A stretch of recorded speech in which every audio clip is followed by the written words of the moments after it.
Bonjour! Cette vidéo va vous présenter le E non prononcé à la fin des mots. Les mots qui s'écrivent avec un E à la fin ne se prononcent pas à l'oral. ค่ะก็คือคริสตินบอกว่าคำที่เวลาที่เขียนแล้วลงท้ายด้วยตัวเนี่ยเราจะไม่ออกเสียงตัวนะคะ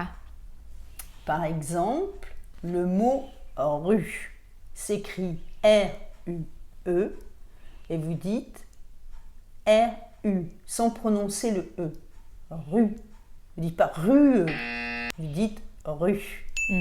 ค่ะก็อย่างเช่นคำนี้นะคะคำว่าคือนะคะก็คือแปลว่าถนนเราจะออกเสียงแค่2ตัวคือตัวเหมือนมีแค่ตัว R กับตัว U แต่ว่าเราจะไม่ออกเสียงตัวเราจะไม่พูดว่าVille. Ville s'écrit V-I-L-L-E. Vous ne prononcez pas le E de la fin et vous dites ville. V-I-L. Ville.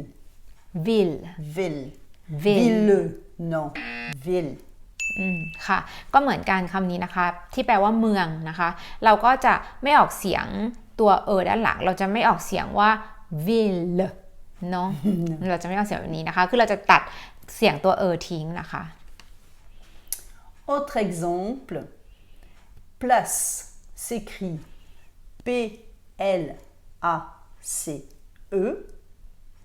et vous dites pas place, vous dites place. Comme si c'était écrit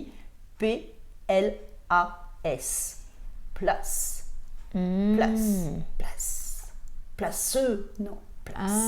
โอเคค่ะก็คือคำนี้แปลว่าสถานที่นะคะก็คือเราจะไม่อย่างที่คริสตินบอกเราก็จะออกเสียงเราจะไม่ออกเสียงเป็นเซอร์ปลาเซอร์นงแต่ว่าเราจะ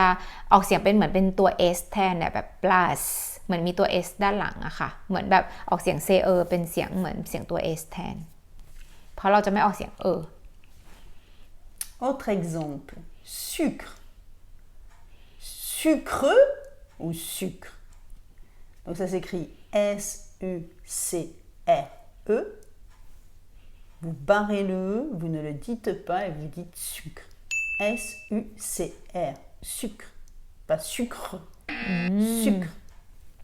จริงๆก็คืออย่างเช่นคำนี้นะคะก็คือแปลว่าน้ำตาลมันก็จะมีเสียงท้ายออกมานิดนึงแต่มันจะเป็นเสียงแบบซุกแบบแค่นี้แต่ว่าจะไม่เป็นแบบซุกอย่างแบบชัดออกมาอย่างนี้เขาก็เลยนับว่าเราไม่ได้ออกเสียงตัวเพราะมันจะแบบเหมือนมีนิดหน่อยอยู่ในคอแบบซุกเมปาซุกคำซาค่ะแบบประมาณนี้แปลว่าน้ำตาล Autre exemple, table. Donc ça s'écrit T-A-B-L-E et vous ne prononcez pas le E. Vous dites table. Table. Pas table. Table. ค่ะอันนี้ก็คล้ายๆกับคำที่แล้วนะก็คือจะออกแบบเป็นเสียงนิดๆอยู่ในคอแบบเป็นเสียงแบบตับแบบเบาๆในคอแต่ไม่ใช่ตาเบลออย่างนี้ก็อย่างนี้ก็คือไม่ใช่อันนี้แปลว่าโต๊ะค่ะ Autre exemple, petit au masculin et petite au féminin. Donc au masculin, petit s'écrit P-E-T-I-T et vous ne prononcez pas le T de la fin. Petit, P-E-T-I. C'est comme s'il était écrit P-E-T-I. Petit. Et petite, pas petite. Donc petite, vous prononcez comme s'il était écrit P-E-T-I-T sans le E de la fin. Petite. โอเคคำนี้ก็จะเห็นตัวอย่างชัดเจนเลยนะคะเพราะว่าคำนี้แปลว่าตัวเล็กแปลว่าเล็กซึ่งมันก็จะมีแบ่งสำหรับเพศชายกับเพศหญิงถ้าเป็นเพศชายเนี่ยก็คือเราจะเขียนโดยที่ไม่มีตัวด้านหลังไม่มีตัวด้านหลังเราก็จะออกเสียงว่าเปิดตี้อันนี้ก็คือเป็นของ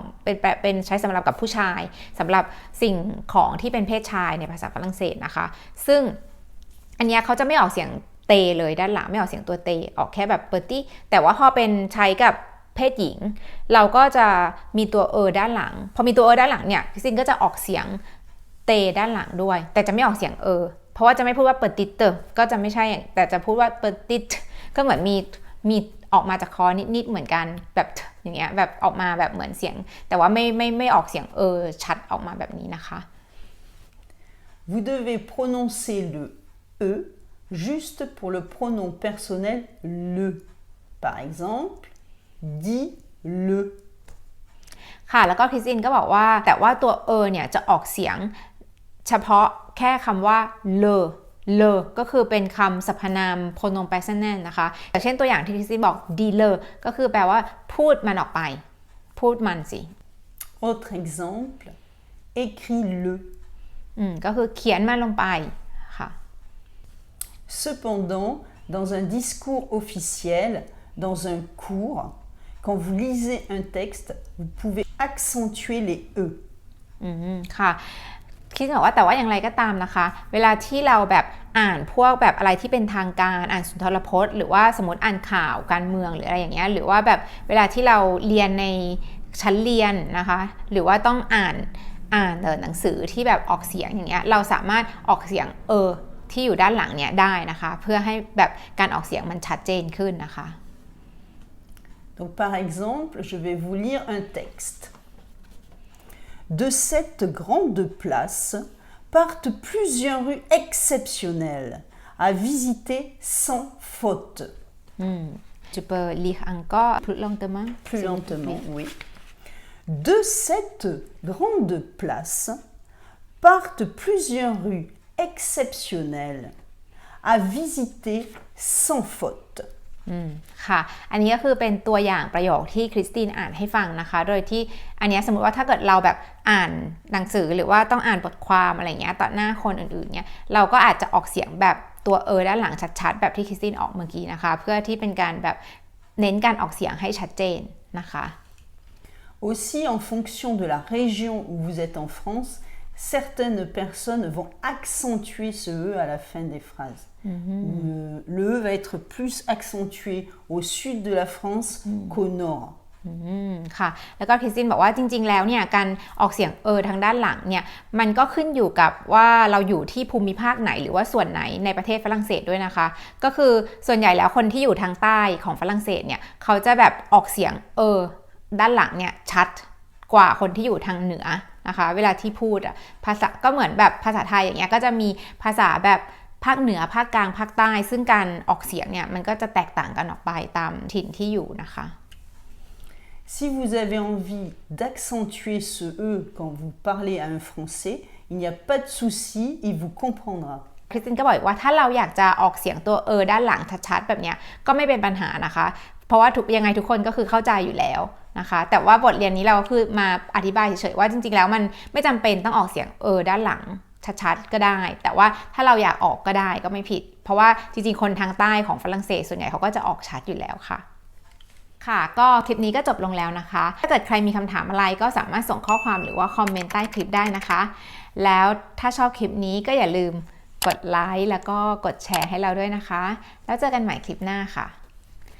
À bientôt!